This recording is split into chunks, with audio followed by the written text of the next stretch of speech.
arahato sama sambuddhassa. And today is April 5th, 2014. Maybe it's better if I stand. Okay, so today we'll be taking it's called the Chabbisodhana Sutta, which means the discourse on the sixfold purification or purity. And this is Sutta number 112 in the Majjhima Nikaya, the middle-length Discourses.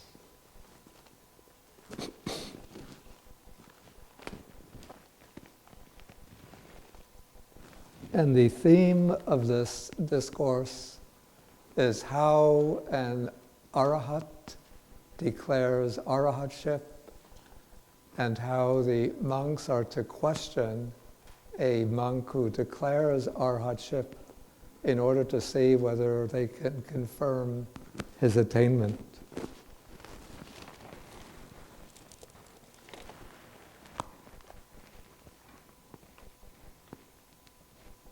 Okay, so the sutta begins when the Buddha is living in Jeta's Grove at Savatthi. And then after he calls the attention of the monks, then he says, "Here, bhikkhus, a bhikkhu makes a declaration of final knowledge." Now the Pali word for final knowledge is anya.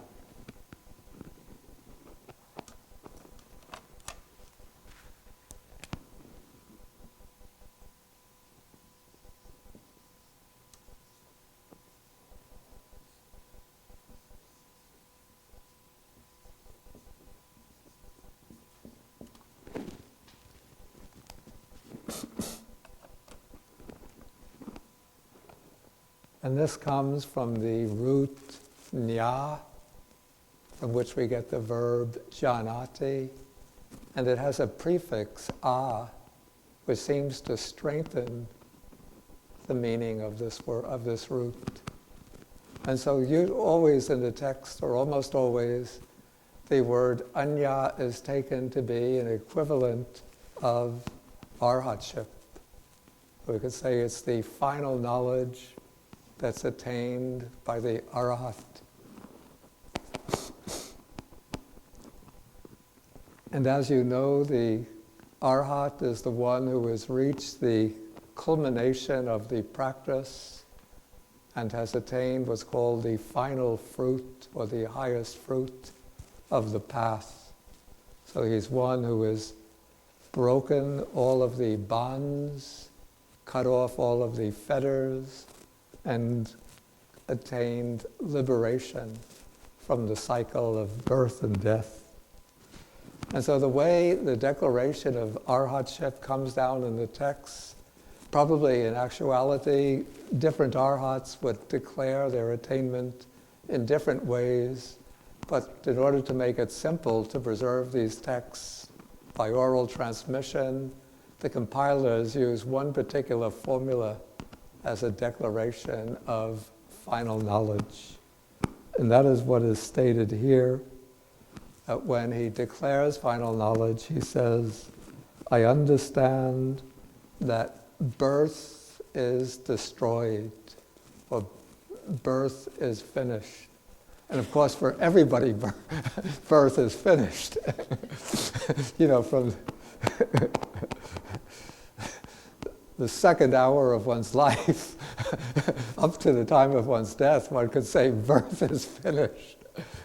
But this doesn't mean that birth is finished in that sense, that any two-hour-old baby is finished with birth. But rather what he means is that the bondage to rebirth is finished. In other words, that there's not going to be any more taking of birth within this cycle of samsara. So birth is finished. The holy life has been lived. The holy life here, or the brahmacharya, means the life of the Noble Eightfold Path. So what this means when he says that the holy life has been lived, that he's completed the development of the full Noble Eightfold Path, that all of the 8 factors of the path have reached their culmination. And so then to express that in a different way, he says, what had to be done has been done. And the commentaries give an interesting explanation of this phrase, what had to be done has been done. And they relate this to the Four Noble Truths. Now, if you remember the first discourse of the Buddha, the turning or setting in motion of the wheel of the Dharma, the Buddha says with regard to each of the Four Noble Truths that there is a specific task that has to be done. With regard to the first Noble Truth, the Noble Truth of dukkha or suffering, what is the task to be done? Anybody remember it?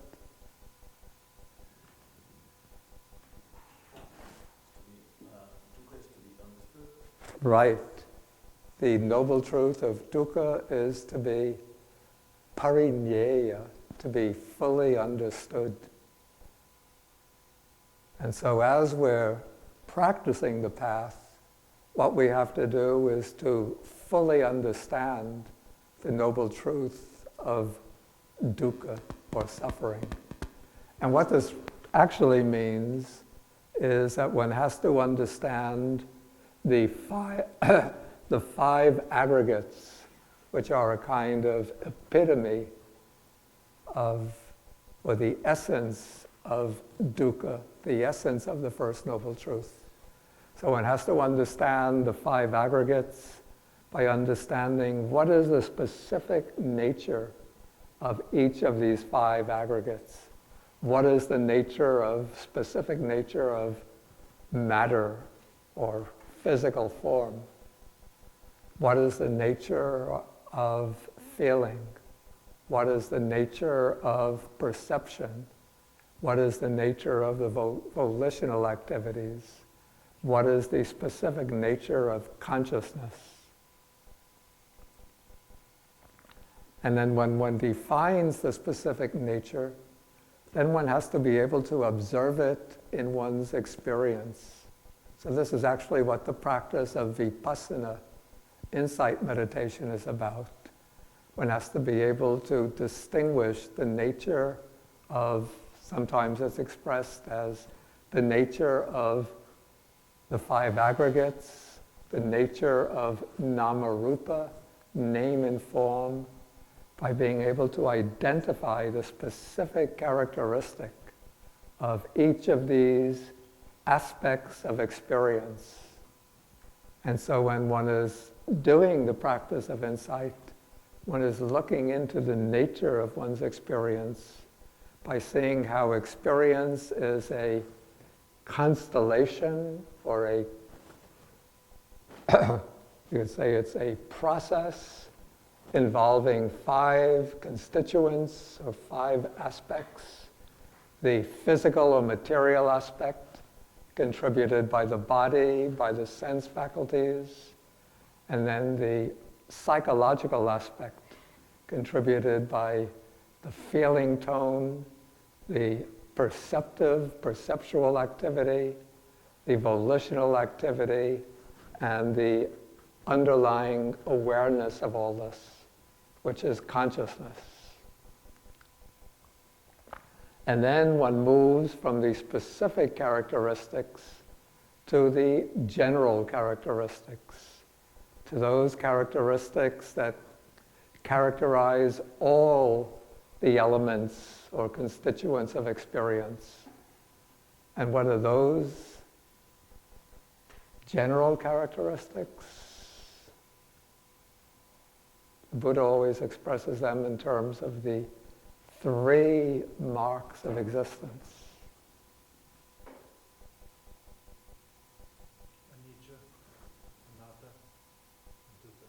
Okay, but in the usual order, it's anicca, which is impermanence, that everything involved in experience arises and passes away, so it's impermanent. And because it's impermanent, it's dukkha, which here doesn't mean that it's all suffering, but it's all, you could say, defective, not worth holding on to, not worth clinging to, unsatisfactory. And then it's all because it's impermanent, unsatisfactory, so it's not to be taken as self, not to be grasped and held to and identified with as I and mine. So those are the three universal marks of all phenomena. So that is the full understanding of the truth of dukkha. Okay, then with respect to the second noble truth, the truth of the origination of dukkha, there is a particular function, particular task. What is that task? It's also to be fully understood? No, it has its own distinct task or function. It's to be abandoned? Exactly. It's to be abandoned. So one has to eliminate, overcome, or abandon the noble truth of the origin actually is referring to craving. And so craving is to be abandoned, to be eliminated. Craving, and then along with craving there come a whole bundle of defilements. So all of those defilements have to be eliminated. And the third noble truth is the cessation of dukkha, which really means nibbana. And what is the particular objective or task regarding this truth?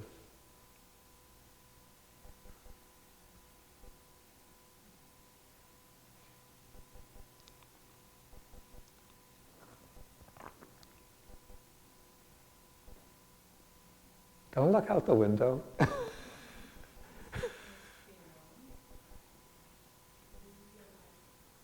I heard the word.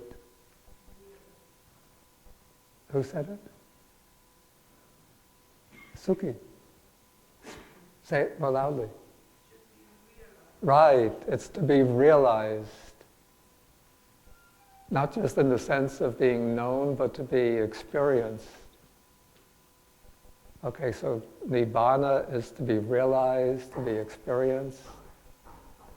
And then the fourth noble truth is the truth of the path. And what is the function with regard to that truth?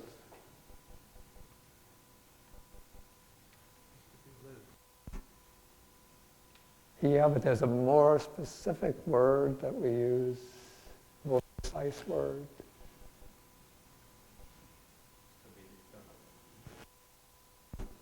Yeah, to be developed, to be cultivated.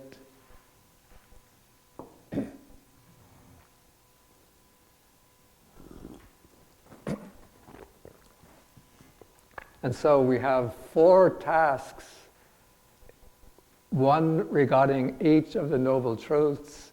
And while we are on the path, then we have to perform those tasks. You could say that those are the objectives in the real life of a committed follower of the Buddha, of the Buddha's path. But then when one reaches the end of the path, the attainment of arhatship, then the arhat says what had to be done, fully understanding the first truth, abandoning craving, realizing nibbana, developing the path, those tasks have been. And so then he could say that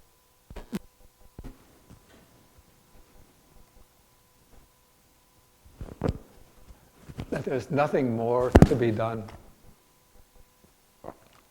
Okay, then comes the fourth part of the declaration, that there is, here is expressed, that there is no more coming to any state of being. It's actually a little bit cryptic in the Pali, na parang ita tayati, that there's no more for thisness. That's a very literal translation.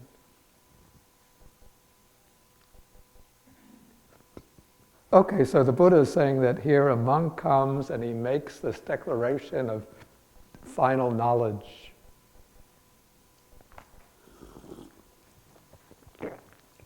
Now, normally, if somebody is speaking truthfully, one would want to, congratulate him, applaud him, and anumod, to rejoice in his attainment. But the Buddha doesn't encourage that at once. But he says, you have to be careful.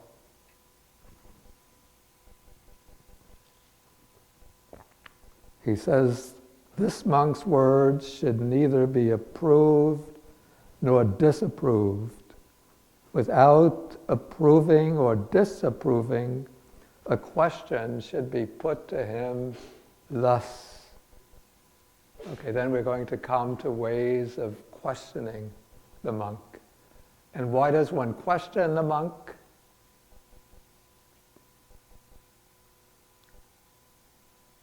Why doesn't one just applaud him and congratulate him?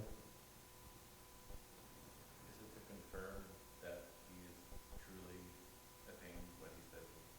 Yeah, because he could be either deluded about his attainment,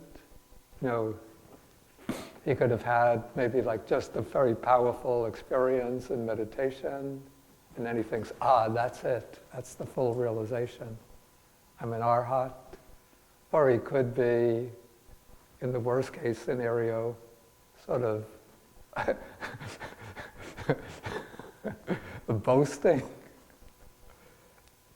Or let's say, falsely boasting in order to boost up his prestige. I know cases, I've had experience with both cases in Sri Lanka. I remember there was a young American monk, could have been the year 1996, 97, something like that. Some young American monk who we thought was rather strange in his behavior. One day I was sitting out there was a stone bench in front of the cottage where I was living, and I was sitting out there in the late afternoon, meditating, and then this young American monk that I hadn't seen for months, he comes walking down the path, he comes walking up to me, and he looked like a mess. The robe was all disheveled, his hair was sort of, whiskers were growing, unshaved on the head, body all dirty. And he came up to me and he said, how many verses are there in the Therigatha? The Therigatha is the collection of the verses that were declared by the direct disciples of the Buddha, and from the early generations, the monks who became arahats. So I didn't remember the exact number, so I said, I don't remember the exact number, maybe it's somewhere around 500 or 600. Then he said to me, well, we can add 2 more verses to the collection.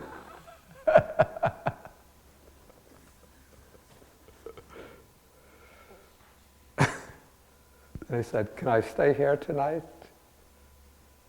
I said, since it's the late afternoon, I'll let you stay here one night. The next day you go.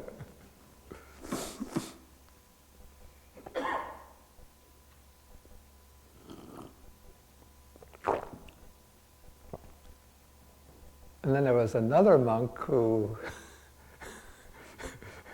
he didn't declare arahatship, but he would speak about giving meditation courses, and he would say, well, we had quite a successful meditation course. There were about 5 of the people became stream enterers, and about 3 of them became once returners, and there were a couple of non-returners. So, when he's making judgments like that about the students, then one has to infer, where are you?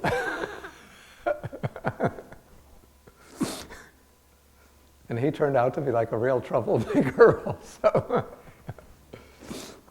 So when people make these declarations, one has to be very careful about where they're coming from mentally.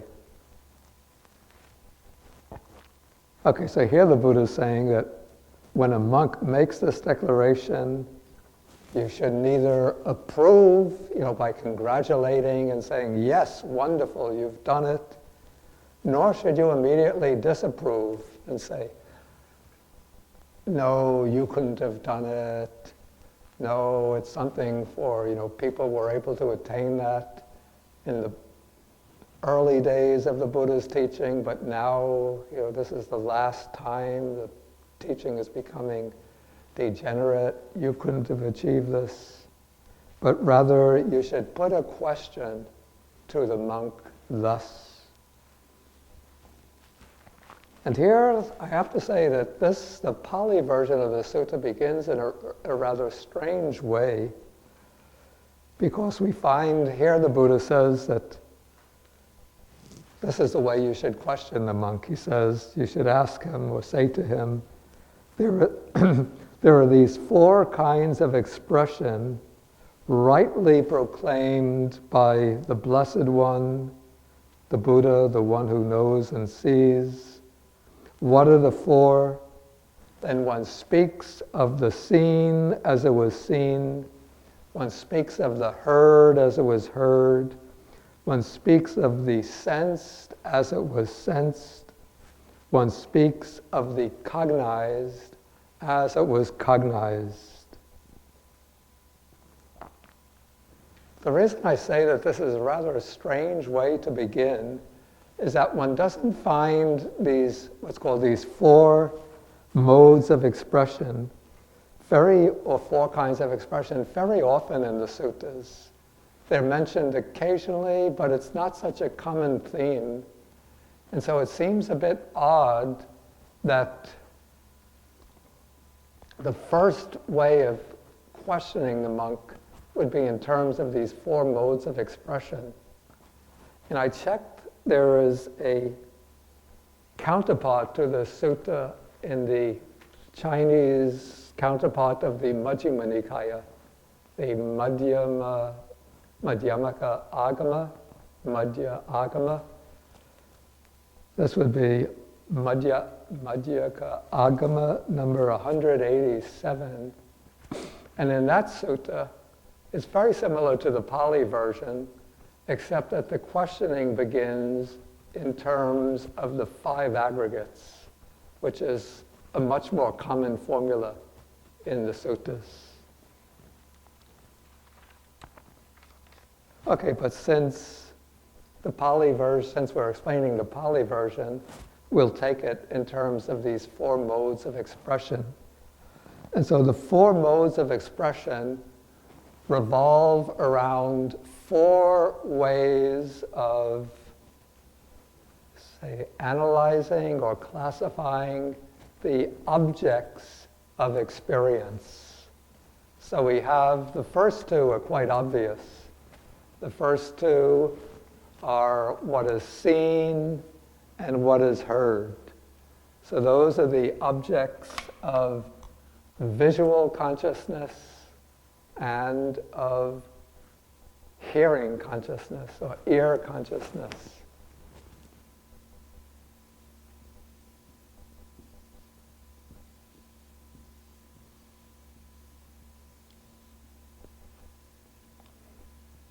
And the 4th one in Pali is called mutta.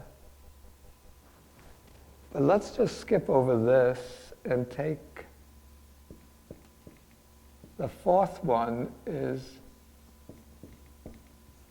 vinyata, which is based on the verb vijanati.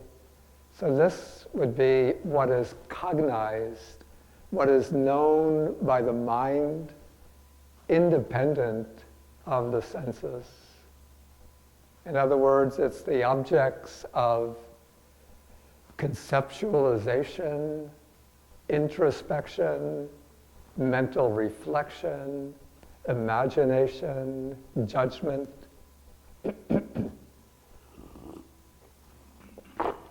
So whatever is known inwardly,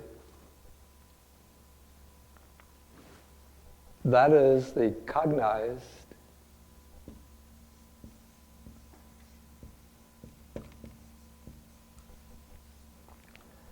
And then the word mutta originally meant thought. What is thought? As a past participle, not as a noun. But if the word thought is very close to cognized, and so the way the commentaries explain mutta, in order to fully encompass all the objects of experience, they explain mutta as meaning what is sensed. But we already have the seen and the heard, so what is sensed by, say, by smelling, taste, and touch. And so in this way, the seen, heard, mutta, and cognized becomes a way of expressing all the objects of experience, all of the 6 types of objects, the 5 sense objects, and the objects of inner cognition, the objects of reflection.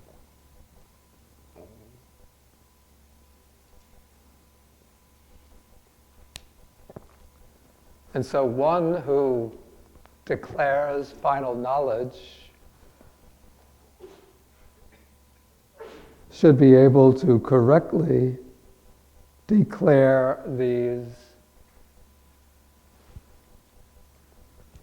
4 modes of expression, 4 types of objects. And again, it's a little strange that the Pali version of the sutta just says that one speaks of the seen, the seen as seen, the heard as heard, and so on.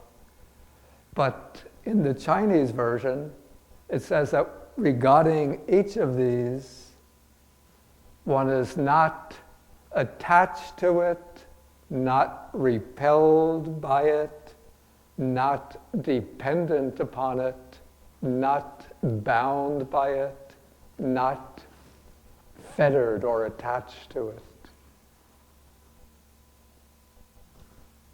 And that seems to me to be a more complete exposition. Because otherwise it's a little puzzling. What is meant just, I mean, you could ask anybody what are, the seen, heard, sensed, and cognized, and they can explain correctly. But to be an arhat, it would have to mean that in regard to all the objects of the senses, one doesn't have any attachment through craving or any repulsion through aversion.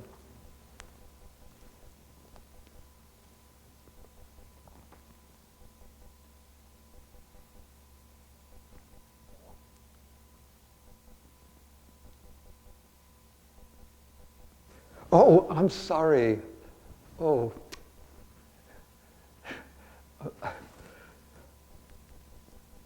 I jumped to a wrong conclusion because the Pali actually is exactly the same as I... Okay, the Arhat here says rewind, delete. What do they call this in the film industry? Cut and take two, is that how it goes? Okay, so he answers that those are the 4 types of expression. But then one asks him, how does the Venerable One know? How does he see regarding these 4 kinds of expressions? So that through not clinging, his mind is liberated from the taints.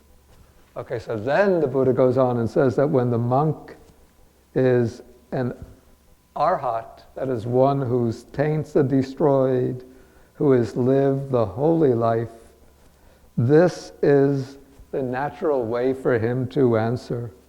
Then he goes on and he says, friends, regarding the seen, I dwell unattracted, unrepelled, independent, detached, free, dissociated in the sense of, again, not bound or dependent on them, with a mind rid of barriers. Okay, so basically what he's showing here is that the arhat is free from, because he's unattracted, that means that there's no lust, craving, or attachment in him. And because he's unrepelled, that means that there's no hatred, ill will, aversion in him.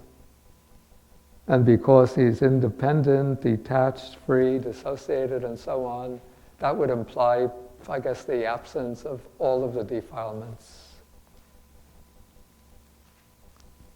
And then the same is said regarding the heard, sensed, and cognized.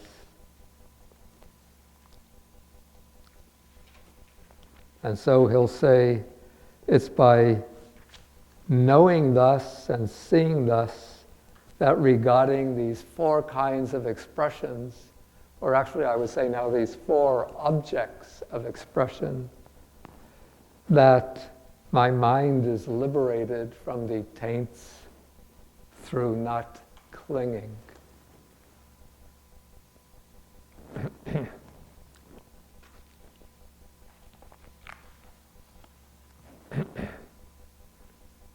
Okay, any questions at this point?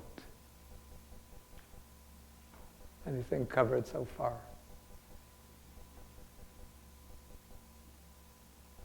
Okay, then we'll go on.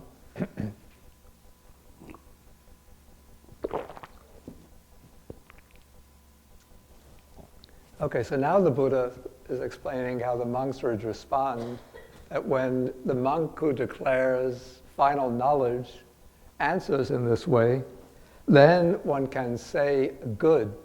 In Pali, this would be sadhu.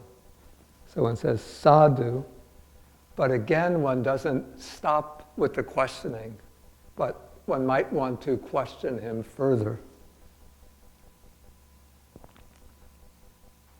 And so then the Buddha explains how one should go on and question him.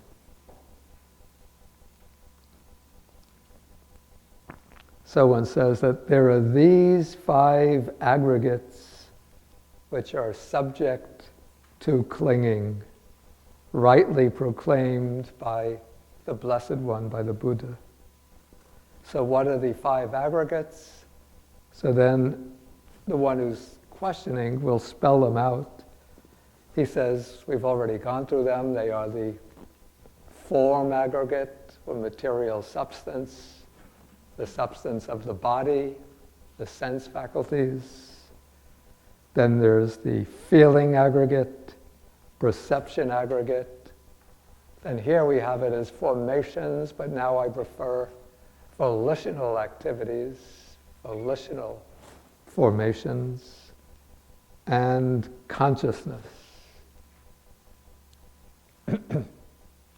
And so within any experience, we have these 5 aspects. Sometimes people speak about them as being the 5 components of existence, but I don't find that way of explanation completely satisfactory, because it's not like, in fact, I don't particularly like the simile of the chariot or the simile of the car, because with a car you can take the steering wheel, the seats, the engine, the chassis, the body, put them together and you have a car, but you can take them apart and you still have a steering wheel, seats, the engine, the chassis, the body. It's just that they're not joined together in a car. But in the case of the 5 aggregates, you can't take apart the body, put over here, feeling, take that apart, put it over here, perception, put it over there, volitions over here, and consciousness over there. If you try to take the 5 aggregates apart, you don't have any of them. They all disappear.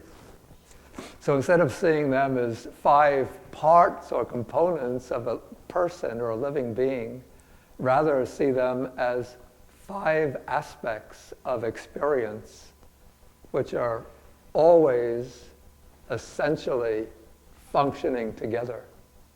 So experience sort of occurs as a unified whole, but when we look into experience, we could observe it from different points of view.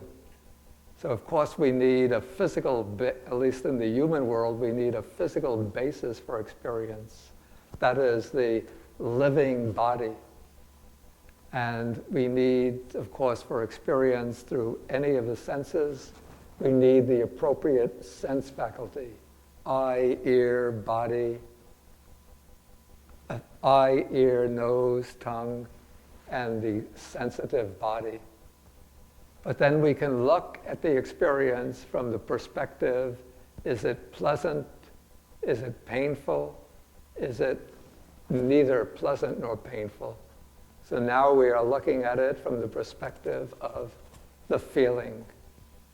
And then we can look at it in terms of the activity of what kind of object is it focusing on, and what are the aspects of the object that it's focusing on. When we look at the experience from that point of view, then we are investigating perception, because the function of perception is to select the object, to home in on the object, to select the distinguishing features of the object, and then to sort of identify its object based upon the features that it selects.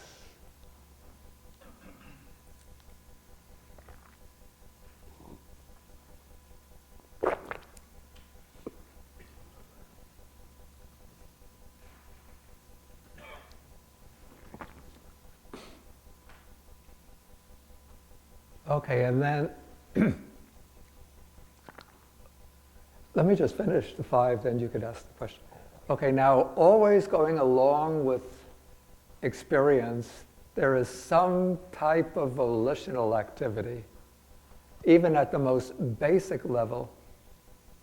Sometimes people think volitional activity means one is reacting or responding to the object.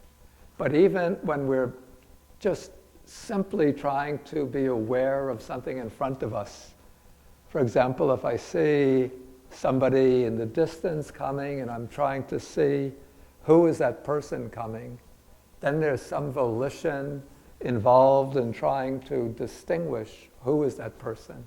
It's perception that's doing the distinguishing, the observing of that form coming towards me.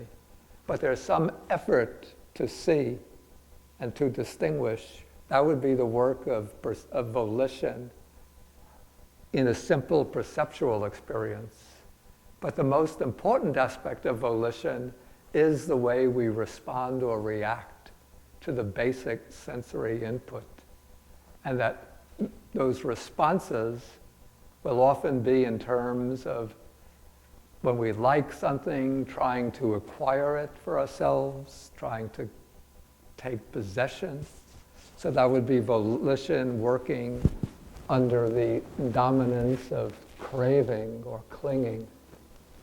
And on the other hand, there'll be volitions which are governed by, when we don't like something, volitions governed by aversion. For example, when we get angry, or when we try to hurt somebody, when we try to harm somebody, when one engages in angry speech, trying to inflict physical injuries, trying to slander somebody, all of that would be volitional activity driven by aversion. And so there'll be many different types of volitional activity. And then also there'll be good or wholesome volitional activities. Volitional activities which are motivated by kindness, compassion, generosity, by the urge to understand, by wisdom, by patience, by humility. So all of those are different types of volitional activity. And then any experience, of course, is to some degree a conscious experience.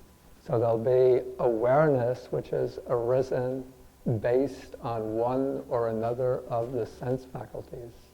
So that is the aspect of consciousness.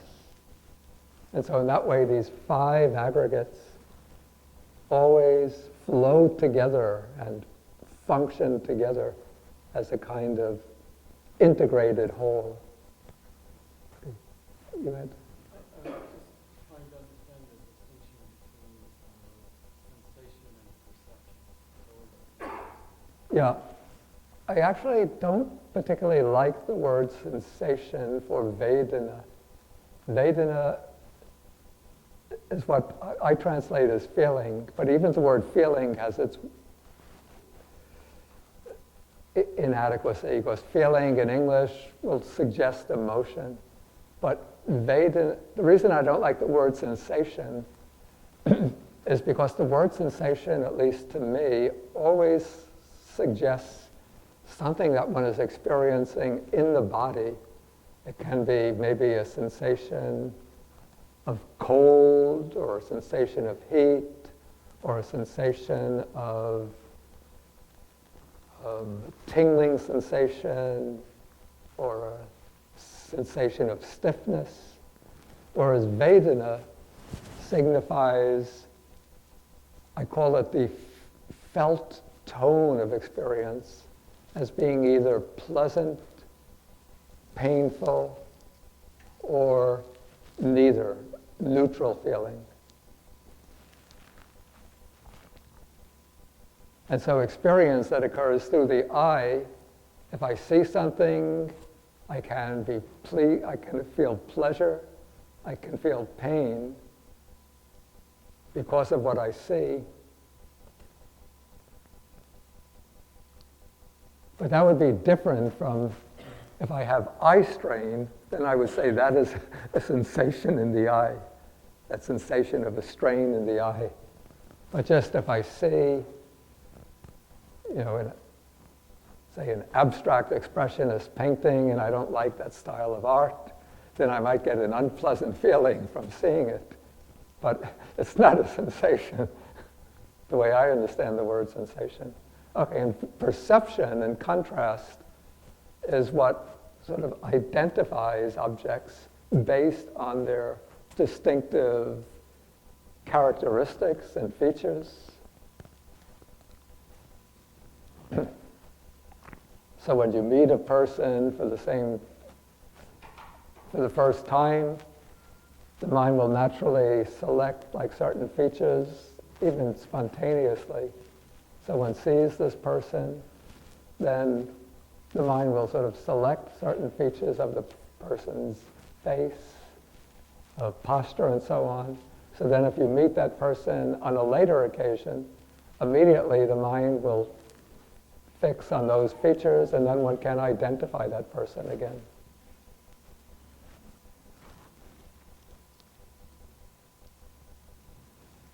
Any other questions? Paul? Is it mentioned in the sutta at all that only an arhat can recognize an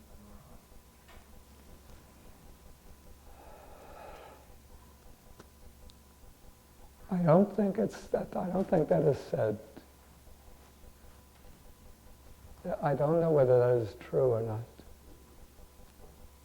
It's possible that somebody at a lower level of attainment could have the ability to search the mind of somebody directly and know that there are no defilements in his mind.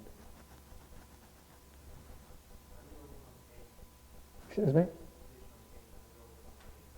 Yeah. I think that question is a little bit off track. I want to keep sort of on the track of the sutta itself. I have a question about Vedana. Yeah. So, is it possible to not have a neutral feeling tone, or is it simply ignorance? No, it's possible to have a neutral feeling tone. I think if you just look at our experience throughout the day, there are innumerable occasions when we're having neutral feeling.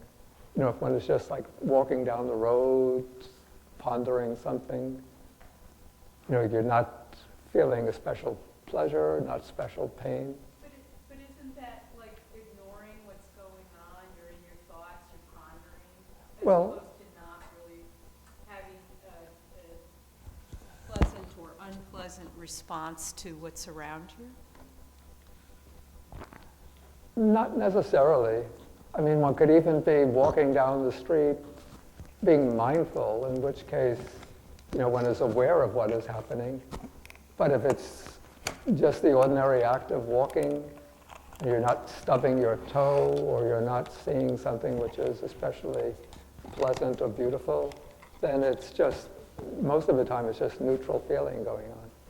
I often think about this because if I think that I have a neutral feeling tone, I'm not sure if that's true, that I'm simply overlooking whether it's pleasant or unpleasant, or if it's truly neutral.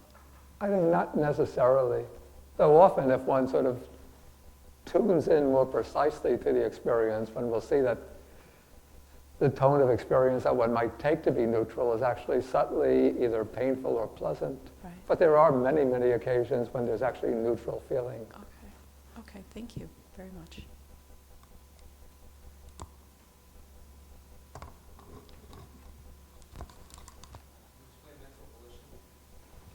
Excuse me? Well, I thought that I explained it, but I'll just sort of briefly recapitulate. It's the effort or the exertion to accomplish something. And so at the simplest level, in a simple perceptual experience,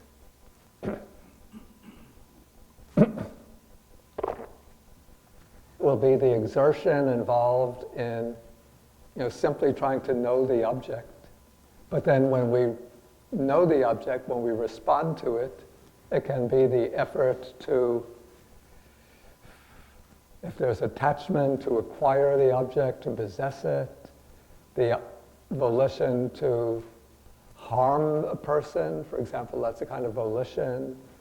The exertion to accomplish something, say if you're writing something, like a letter or an email, a piece of like an essay, the effort to complete it, doing some work, the effort to accomplish one's work. All of those activities are expressions of volition.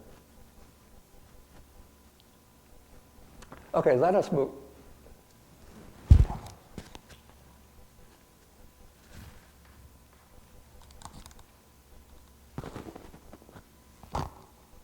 Bhante, when we say Vedana is the felt tone of experience,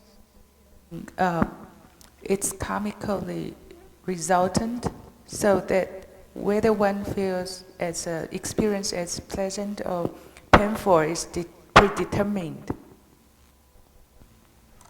You're asking whether all feeling is determined by previous karma, is that it? Yeah, because Bhante explained it as felt tone. The felt tone. Right. It certainly doesn't mean that all feeling is the result of previous karma. That's a position that the Buddha expressly rejects.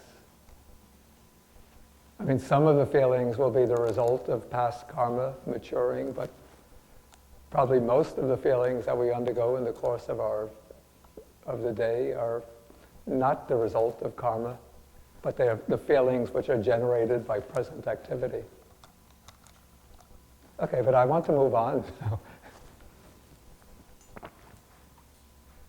Okay, so now having briefly enumerated the 5 aggregates, now the Buddha says that when a monk is one who is liberated through final knowledge, this is the natural way for him to answer. So this is one way that he might answer. There are a variety of ways for him to answer. But the way given here is, having known material form to be feeble, fading away, and comfortless, with the destruction, fading away, cessation, giving up, and relinquishing of attraction and clinging regarding material form, of mental standpoints, adherences, and underlying tendencies regarding material form, I have understood that my mind is liberated. Now this is a pretty dense little statement here, so we have to sort of unpack it to see what's involved.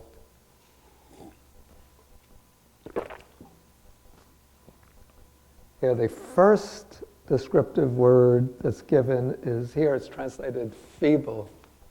In Pali, it's ubala, which means without power or strength.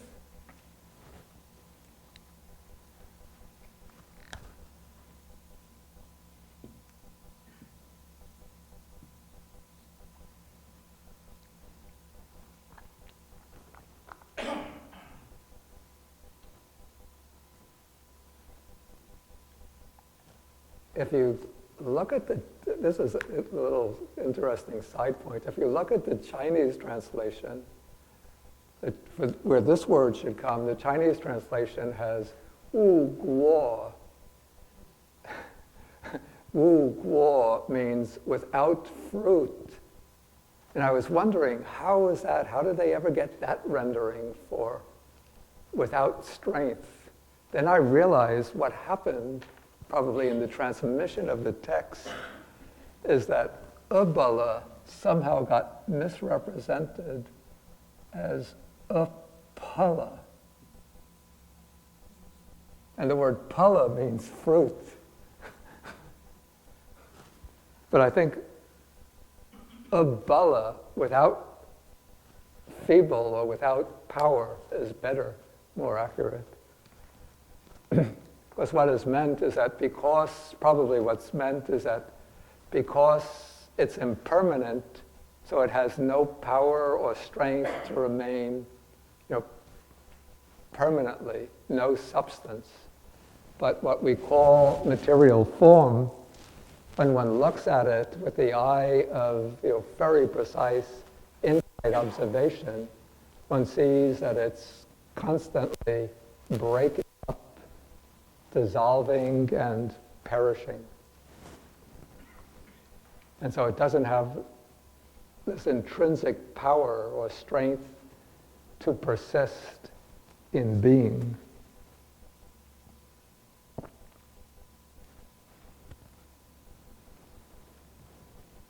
Well, even with regard to, you could take even the sense faculties, material sense faculties, as an example of ubala, without power, without strength. Like, now, I just realized this when I looked at the text, all I saw was blurry lines, and then had to reach for my glasses to read it. So my eyes are ubala. without strength. And I think now my hearing is still fairly good, but maybe a few more years I'll have to put on a hearing aid because the ear will be without strength. And then maybe when I get to be really old, then have to use a walking stick. Of course, the body itself will be without strength.